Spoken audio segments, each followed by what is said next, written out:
আসসালামু আলাইকুম ওয়া রাহমাতুল্লাহি ওয়া বারাকাতুহু। আজকে আপনাদেরকে আমার সিম গাছে যে সিম আসছে ওইটি দেখাবো।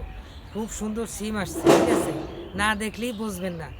আর হচ্ছে কি, আমি যদি এই গাছটা না লাগাতাম তাই তো আর আমার এই সিম গাছে সিম হতো না, না। গাছই হতো না। তো সিম হতো কোন জায়গার থেকে? আচ্ছা, আচ্ছা। আপনারা সবাই গাছ লাগাবেন এরকম। আপনাদেরকে দেখাই আমার সিম গাছ। ভাই আসেন তো সামনে, আসে। দেখেন কি সুন্দর সিম হয়েছে, আপনাদেরকে দেখাই। এই যে দেখছেন কতগুলো সিম হয়েছে, আলহামদুলিল্লাহ।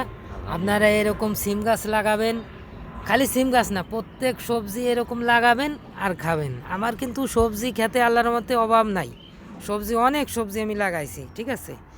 এই দেখেন সিম গাছে কত সিম আইছে, ওইটা তো বড়োগুলো দেখালাম, আর এই যে এইগুলো এই যে ছোটো রয়েছে, হ্যাঁ, আরও অনেক। এই দেখেন এই যে ফুল আসছে গাছে, আল্লাহর মতে যে সুন্দর হয়েছে, অনেক সুন্দর হয়েছে। আপনারা এরকম সিম গাছ, তারপরে কফি গাছ, মরিচ গাছ, বেগুন গাছ, আলু গাছ, বিভিন্ন জাতেরটা লাগাবেন আর খাবেন, আলহামদুলিল্লাহ।